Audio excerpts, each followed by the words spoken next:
Good morning, Skylark Church. And welcome to Sunday Online. We hope that you've enjoyed the sunshine this past couple of days and that you enjoyed celebrating VE Day. It's been really lovely to see so many pictures of you guys online celebrating with your streets and with your neighbourhoods in a socially distanced way, of course. We'll be back at the end to pray with you and also to share a few updates about what's been happening in and through the life of the church. But before then, I have the great pleasure of introducing today's speaker. He's my friend, he's a worship leader in the church, he's a leader in the church, he heads up discipleship. He's an authentic guy who worships in and out of season. Open your hearts to hear from him today. It's F.A. Udugba. Hey Church Online, it's F.A. here. Hope you guys are doing well. It's such a pleasure and a privilege to speak to you about a topic that's actually really close to my heart. I remember speaking with a friend of mine when we were getting to know each other back in the day, and we went out for a dinner, and we ended up having a sushi in Brick Lane of all places. Brick Lane is great for a curry, but for a sushi, it's a bit hit and miss. But we spent some time kind of getting to know each other, speaking about what God was doing in and through our lives, through our families, and what plans and purposes he may have had for us. And I asked him a few questions, and I remember him just turning to me, and he paused and he said to me, F.A., follow Jesus well. And that resonated with me. That's something I've taken throughout my life since that moment. In the mountaintop moments and in the valleys, I've asked myself, F.A., are you following Jesus well? And we follow the things that influence us in a positive way, don't we? Whether that be artists, musicians, politicians, personal trainers, actors, whatever it may be, or whoever it may be, we follow the people that have some sort of influence over our lives, whether that be past, present, or future. And I'm following someone at the moment during this period of lockdown in terms of training. He's a personal trainer, and what I love about him, why I follow him, is that he plays old school house and garage music, which, you know, takes me way back and gets me really pumped when we're working out. And that's the thing that resonates with him, from him to me. That's our connection. That's that thing. Like, of course I want to look like him, he looks amazing, but it's that nostalgia feeling that I get that makes me want to follow him. And this sense of following influences comes from such a young age. I remember when we were kids and we used to play Power Rangers or Turtles or WWF. Before you play with your mates, each one would pick who it was. You'd hear, oh, I'm Red Ranger or I'm Blue Ranger. I think for me, I kind of always defaulted to being Black Ranger. Now, I don't know what that was all about. Maybe there are some influences you just can't help but choose. But there are some things in them that you see yourself in. Either that you see yourself in them, or they are people that you would like to be in the future. And growing up as a kid, I was someone who struggled with insecurity and low self-confidence. Now, you would not have known that if you had known me, because I had mastered the art of faking it before I made it. And that was because I followed the infamous Johnny Bravo. Now, if you don't know who Johnny Bravo is, he's a cartoon character who took himself way more seriously than anybody else took him. But he had a confidence and a self-assurance that I could only have dreamt of as a kid. And I remember watching his lines and going up and looking in the mirror and saying, hey, good looking, sprechen Sie love. And if you've watched it, you'll get it. But if not, just run with me with that. But it was that thing that he had, that confidence, that self-assurance that a 7, 8, 9-year-old F.A.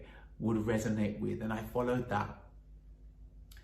You know, when I read the Gospels, the thing that really fascinates me when I read the stories about Jesus, what fascinates me is around the stories of when he calls his disciples to follow him.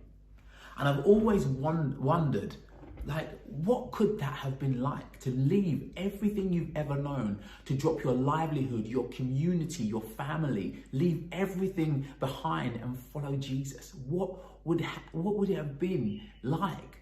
What would that feeling have been like? What would have had to have resonated within you when you saw him that made you be like, that's it, I'm going to drop everything and follow him. Now, we find in John chapter 1, John the Baptist is making the way for Jesus, and he's preparing the way. And with him, he has two of his own disciples. So John is there, he's proclaiming that Jesus is going to come. And actually, in that moment, Jesus walks by. And in the NLT version, it says that John stopped. He looked and declared, "Look, there's the Lamb of God." And the two disciples that were with John left John and started following Jesus. And now I wonder, what could it have been that they would have seen in that moment that would have been, that's it, that's what we've been looking for. And maybe the beginning of the book of John can help us with that. Maybe give us an indication of maybe what they saw when they looked at Jesus. And let's pick it up from there. So John chapter 1, verse 1 says, "In the beginning was the Word, and the Word was with God, and the Word was God. He was with God in the beginning. Through him all things were made. Without him nothing has been made that has been made." And I think this is the crucial part. "In him was life, and that life was the light of all mankind." Maybe when John's disciples looked at Jesus, they saw two things. They saw life and they saw light. Maybe they saw a life of hope, a life of strength, a life of meaning, belonging, acceptance and purpose. And maybe they saw a light, the light of all mankind, that shadows out, that blinkers out all the darkness in our own hearts, all the pain, the shame, the anxiety, the desperation, depression that they can all carry sometimes. Maybe that's what they saw when they saw Jesus. Maybe they saw light and life. Or one of John's disciples who left to follow Jesus was a man named Andrew. Now, Andrew is someone you want on your team. He is the guy with all the hookups. When all the good things come out, you can trust Andrew to be the one to tell you, this is a really good thing, you need to jump on it.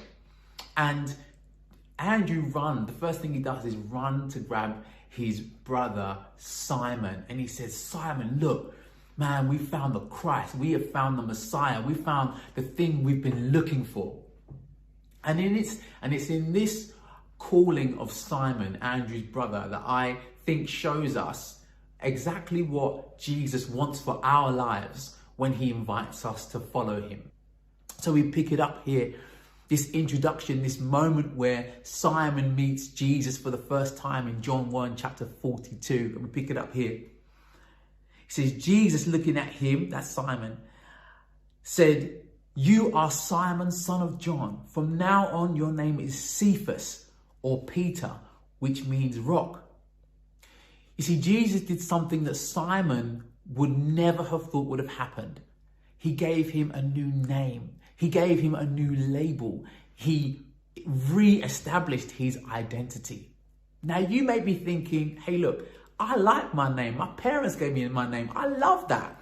And I feel you. My parents gave me more than one name coming from an African household. In fact, I've got a name so long that I had to ask for extra paper in exams just so I can get it down before I start. Listen, I feel you on the name.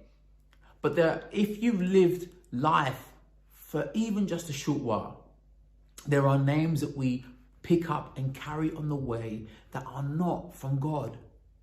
Names like unwanted or unneeded or failure, disappointment, all of those names that we can carry, not good enough, unworthy, that we carry and we believe to be ours. See, Jesus wants to step in when we follow him. When we choose to follow him, he wants to step in and interrupt that thought process, interrupt that vision of our identity and realign it to that which comes from God. See, he wants to reestablish who he called you to be right from the beginning of the world. You see, he says that before we were born or formed in our mother's womb, he knew us. He knew who we were, who we truly were. And when we come to follow him, He brings us to that place of realignment. He reestablishes our identity. And he wants to do that for you and for me. He wants to take the names that we have and put them aside and give us his name. He wants to change our names from accused to accepted. He wants to change our name from rejected to reconciled. And he wants to change our name from lost to loved. See, this is what Jesus wants for you and for me, to realign us back to who we truly are in him. He wants to give us a new name. Secondly, he wants to satisfy our wiring for worship. So let's pick up the story. Peter's like, yeah, rock. I can go with that. Yeah, I love that. So you see this, as we read the story, we see Simon and Andrew, Simon now Peter and Andrew start to follow Jesus, and they start to hang out and start to build relationship. And in fact, one time Jesus goes to Simon's mother-in-law's house, and she's sick at this point with a fever, and Jesus comes and he heals her. And she does the thing that any mothering host would do. She's like, I'm gonna feed you. So she gets up and she's waiting table. She gets the rice out, the scones out. She puts the cakes on. She puts the yams on. Everything's cooking. And Peter's like, what's going on here? She doesn't treat me like this. Something's changed. See, Jesus and Simon have this relationship, are building this thing, but it just seems as if something in Simon's just not fully committed. His heart's not 100% there. So, he speaks the language and he's kind of getting involved in it. But up until this point, we know that Simon is a fisherman. He's a fisherman. He's got his own business, and maybe he wants to build his identity and his purpose and his life around that. But there is just this something about Jesus that bubbles, that brings something to the surface in him, that he's just like, there's something here, that all this other stuff is great and I want to pursue that, but this Jesus, there's something about him that resonates with me, but I just can't fully commit. I don't know if you've ever felt like that, if you've ever experienced that before. Question I want to ask you this morning is, have you ever had that itch that has never really been able to be scratched? Have you ever had a thirst for something or a hunger for something that's never really fully been satisfied? I know for me, sometimes I'm thinking, I want to get a burger. So you get yourself sorted, you jump in the car, get down to the drive-through, and you get the burger. And once you've finished it, you're just like, oh man, it just didn't hit the spot. You see, that's what it's like for our spirit, our spirit that lives within us. See, each one of us, we have a spirit that is eternal and comes from God. And it's like a blinker. It sends out signals and it's yearning to connect with that which it knows to be home, the eternal, connecting with the eternal. But when we are looking for that and we don't find it, we start to substitute. We start to try to fill it with things that could never satisfy. It could be our material things, it could be hobbies, our expenses, our pleasures, but they never really fully satisfy. They never really fully quench that thirst, that hunger of the human soul. You can think of it a bit like E.T. when he's phoning home. And that's what our spirit does. It phones home most of the time. But we never find the thing to fully satisfy it. We can never find that thing to fully quench that thirst. And that's where I think Peter is at this moment. And he's trying to feel all that stuff in. And he does the thing that we all normally do. We fill it with the things we do. We fill it with our focus or our careers. And this is kind of where Peter is at. And I think Jesus knows that. So Jesus wants to meet him exactly where he's at. So he turns up at his workplace in Luke chapter 5, and we're going to be reading from the Passion Translation because it's a beautiful translation. It says, on one occasion, Jesus was teaching to the crowds on the shore of Lake Galilee. There was a vast multitude of people pushing to get close to Jesus to hear the word of God. He noticed 2 fishing boats at the water's edge, with the fishermen nearby rinsing their nets. Jesus climbed into the boat belonging to Simon Peter and asked, "Let me use your boat." "Push it off a short distance away from the shore so I can speak to the crowds." Jesus sat down and taught the people from the boat. When he had finished, he said to Peter, "Now row out to deep water and cast your nets, and you would have a great catch." Now, Peter is a fisherman by trade, so he knows the water. So he says here in verse 5, "Master," Peter replied, "we've just come back from fishing all night and didn't catch a thing. But if you insist, we'll go out again and let down our nets because of your word." When they pulled up their nets, they were shocked to see a huge catch of fish, so much that their nets were ready to burst. They waved to their business partners on the other boat for help. They ended up completely filling both boats with fish until their boats began to sink. When Simon Peter saw this astonishing miracle, he knelt at Jesus' feet and begged him, "Go away from me, Master, for I am a sinful man." Simon Peter and the other fishermen, including his fishing partners Jacob and John, the sons of Zebedee, were awestruck over the miracle catch of fish. Jesus answered, "Do not yield to your fear, Simon Peter. From now on, you'll catch men for salvation." After pulling their boats to shore, they left everything behind and followed Jesus. You see, just one encounter with Jesus changed Peter's life forever. See, all his efforts for fulfillment, all his efforts to fill his life with all of this external stuff was knocked on its head when he met Jesus. The longing of his heart was met when he found Jesus. All the striving, all the enduring, he said he worked until the point of exhaustion. Some of us are working our lives to find fulfillment, to find satisfaction, to be the picture perfect family, to be the picture perfect individual to the point of exhaustion. And Jesus wants to come into your life when he invites you to follow him and place him in this rightful place and tick that God-shaped hole that is designed for relationship with him.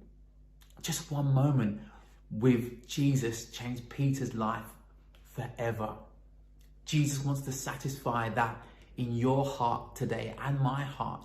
He wants to take that God-shaped hole and fill it with love and passion and purpose and relationship with him.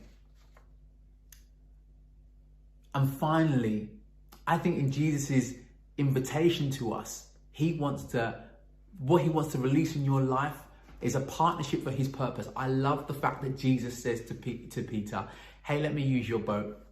He's like, "Look, let me come into your situation. Let me build relationship with you, and you will be amazed to see what I could do in and through your life." You see, one of the greatest gifts Jesus gives us and Peter was the opportunity to partner with him for the redemption of the world. You see, our life following Jesus is about transforming our own hearts, but it's all about being transformed to help transform the other people around us, the world around us, one life at a time. The creator of the universe chooses to partner with you today, chooses to partner with your life to display his glory, to bring people into light and life. Now, in those moments where he speaks to Peter and says, "From this moment on, you're going to be catching men for salvation," he spoke life, he spoke purpose, he spoke direction into his life. Now, I want to speak to you this morning. If you've ever felt that your life has been meaningless, if you've ever felt that your life has just been a byproduct, or you've been a mistake, if you've ever been put that over your life, I want to tell you today that Jesus values you so much. You have so much value, so much to the fact that he valued your life above his own and went to a cross to die so that you could have life. And he rose so that you could partner with him. So your life is meaningful. Your life is powerful. It means something, and it's part of his whole redemption story this morning. See, Jesus, in his invitation to follow you, for us to follow him, is our invitation to be a part and to partner with him for his purposes and to find purpose for our own lives. So this is great. God wants to interrupt your identity. He wants to satisfy your wiring for worship. He wants to partner with you for purpose. But there is a cost. And that cost is the cost of sovereignty. Jesus wants, the only thing he asks us for is for us to surrender our sovereignty. There can only be one captain of this ship, and he chooses, he asks us to lay our lives down and trust him. I love this where he says to Peter, Peter, go out and do this thing. And Peter's like, hey man, I know that I've been doing this all my life. I know, but if you say, just on your word, I'll go out and I'll do it. And then the miraculous happens when we relinquish control of our own lives and we say, Jesus, you take the wheel. We give space to God for God to do incredible things in and through us.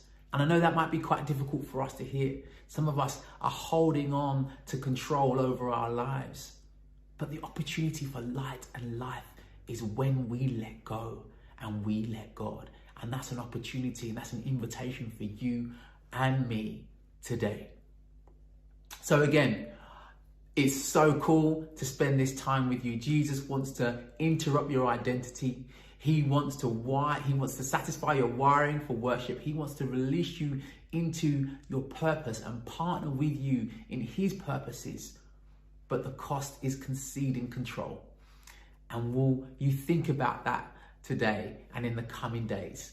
The opportunity and invitation for light and life is available for you and me. Many thanks.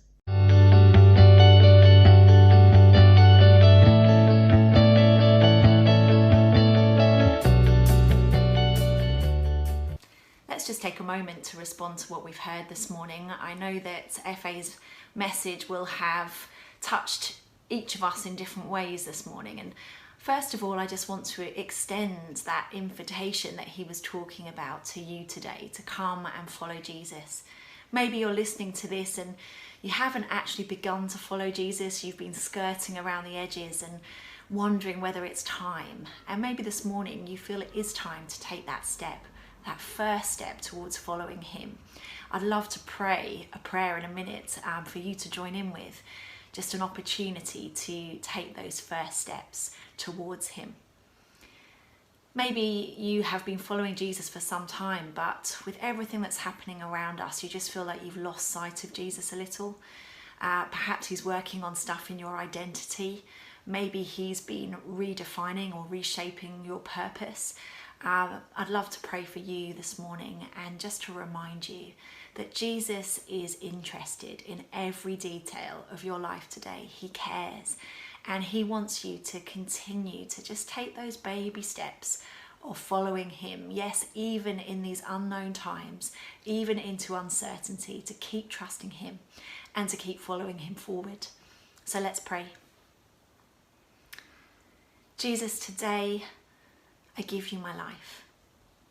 I give you my heart. I choose to follow you forward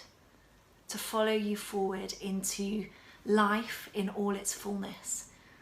You may not have promised an easy life, immune from suffering or pain, but you have promised a life with you, a life where you walk beside me and lead me forward into all that the future holds. And so today I place my hand into your hand and I trust you for my future. And I ask you to be at work in my identity, to reshape my purpose. And I surrender my dreams, my desires, my talents, my gifts, all that I am and all that I have to you today, knowing that you are Lord of my life. Amen. Amen. Now it is time for us to give you some exciting updates that have been taking place in the life of the church over the last week and to let you know of some of the things that are coming up in the not too distant future. Firstly, because it was VE Day on Friday, we were able as a church to put together these amazing afternoon tea packs and distribute them across the community. You know, they were amazing. They had little cakes in there, they had little scones or scones if you prefer, they had little packets of jam and tea bags. They were phenomenal, and so many people have felt loved and cherished because we were able to distribute those. Hey, thanks to those of you who were in the cars popping them around. Thank you to the bakers who made it happen. Isn't it great that we're able to love people at times like this? Let's continue to do it, church. Secondly, it's been a year since the men went away to the Lake District. We were due to be there this weekend, and unfortunately, obviously, we can't be there. And so what we did this week is to have a Men of the Church Zoom. It was great to come together, to worship, to share a short message, to reminisce and to plan ahead for what's coming next year. It was brilliant to stay connected, even though it was just for a short period of time. You know, some of you may be feeling disconnected at the moment, and the way to plug in is to find opportunities to connect, even in the 1s, 2s, 3s, 10s. Just get involved in some kind of Zoom call with people, and you'll find it really lifts your spirits and it does you good. I'm sure that you'll agree that prayer is one of the most important things that we can be involved with right now. And as we do each year, we are taking part once again as a church in Thy Kingdom Come. If you're not sure what that is, it's a global wave of prayer for 10 days in the run up to Pentecost, starting on the 21st of May. And we are going to, as a church and as a church network, sign up to that. There'll be more details to follow from our wonderful prayer pastor, Sue Gibson. Sue has just been amazing, hasn't she? Each day posting different suggestions as to how we can be praying at a time like this, because sometimes it's difficult to know where to start. Well, she's going to help us and guide us all the way through the Thy Kingdom Come prayer initiative. But I know that one of the things she will encourage us to do is, as we're taking our daily exercise for those 10 days, to use that as an opportunity to prayer walk. So as we're passing different houses on our streets, in our neighbourhoods, to be praying for those people that are represented behind those closed doors, but also to pray for our wider world as well. So more details to follow on that. Yeah, that's going to be so exciting. You know, this week in the life of the church, something new has launched, which is great. Last week, the parents were involved as Lindsay launched Courage and Flourish, or an introduction to it, online for our kids. But this was the week in which the parents weren't there, and actually those things were taking place. So Courage and Flourish, to build self-esteem, to help the kids know who they are in God, how valued they are, how important they are to Him. It's beautiful that we've been able to launch that online, isn't it? You know, network-wide, something's been happening as well. Amy stepped down from leading Connect Church in Paisley, and we are really excited to announce that this week, Zach and his wife Holly and their 2 children have joined that church to be the senior leaders there. Yay. We're really looking forward to meeting them in a way that isn't just online with a camera, but actually is face-to-face. But it's exciting that God is on the move and He is building things. He is building His church just as He promised He always would. Yeah, that's absolutely right. We can't wait to meet those guys. Moving on, we have received some really wonderful feedback of people who have been blessed and really touched and impacted by the pastoral prepaid shopping cards that we've been able to deliver as a result of your generosity into that offering. There'll be a second wave of giving over this coming week, but we just wanted to pass that on to you. It's a big thank you to each of you to know that at this time you are really holding close, loving and reaching out with generosity to other members of our church family. So thank you. Yeah, thank you so much for that. The final thing is that next Sunday evening at 7 p.m. we will be gathering again for our prayer and worship Zoom. It's a beautiful chance to worship together, to pray together, to see each other's faces. Hey, if you normally Zoom on a phone, you're only going to see 4 other faces. Get on your laptop if you can, on your computer, so you can see up to 50 people, because it's just lovely to connect in that way. We can't wait to see you there next Sunday evening at 7. You know, that wraps up the updates. That wraps up the things that are coming on the horizon at the moment. So the final thing for us to do is to say that we love you very, very much, and we miss you. Big time. Can't wait to see you soon. Take care. Bye. Bye.